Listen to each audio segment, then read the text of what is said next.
बाकी हुई चलो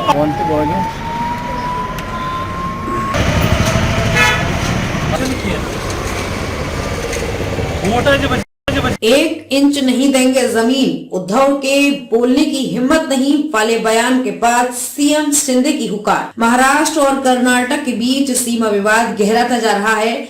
महाराष्ट्र के मुख्यमंत्री एकनाथ शिंदे ने कहा कि उनकी सरकार राज्य की 1 इंच भी जमीन किसी को नहीं देने वाली है।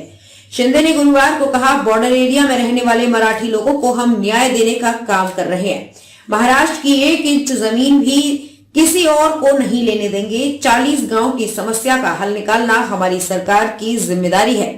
माना जा रहा है कि सीएम शिंदे का ये बयान शिवसेना अध्यक्ष उद्धव ठाकरे की उस बात के जवाब में आया है जिसमें उन्होंने कहा था कि महाराष्ट्र के मुख्यमंत्री एकनाथ शिंदे ने कर्नाटक के मुख्यमंत्री के खिलाफ बोलने का साहस नहीं है। ठाकरे ने शिंदे पर कटाक्ष करते हुए कहा, क्या हमने अपना साहस खो दिया है? क्योंकि कर्नाटक के मुख्यमंत्री आसानी से महाराष्ट्र के गांव पर दावा कर रहे हैं। वहीं प्रमुख शरद पवार ने कहा था कि भारतीय जनता पार्टी कर्नाटक के मुद्दे से भाग नहीं सकती है।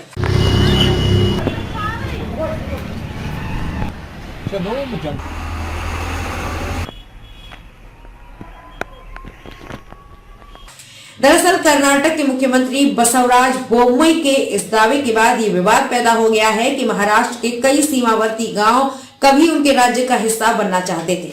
बोम्मई ने दावा किया था कि महाराष्ट्र के सांगली जिले के जाट तालुका में कुछ ग्राम पंचायतों ने पूर्व में एक प्रस्ताव पारित कर कर्नाटक में विलय की मांग की थी जब वे गंभीर जल संकट का सामना कर रहे थे। उन्होंने कहा कि कर्नाटक सरकार ने पानी मुहैया कराकर उनकी मदद के लिए रोजगार कट योजनाएं तैयार की हैं और उनकी सरकार जाट गांव के प्रस्ताव पर गंभीरता से विचार कर रही है।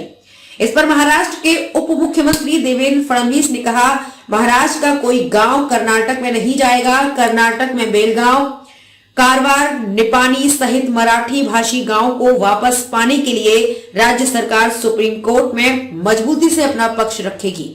बोम्मई ने जवाबी हमला करते हुए इसे भड़काऊ बयान करार दिया। उन्होंने कहा, उनका यानी कि फडणवीस सपना कभी पूरा नहीं होगा। हमारी सरकार हमारे राज्य की भूमि, जल, सीमाओं की रक्षा के लिए प्रतिबद्ध है। मालूम हो, बेलगावी को लेकर विवाद 1960 के दशक में भाषाई आधार पर राज्यों के पुनर्गठन के बाद से बना हुआ है।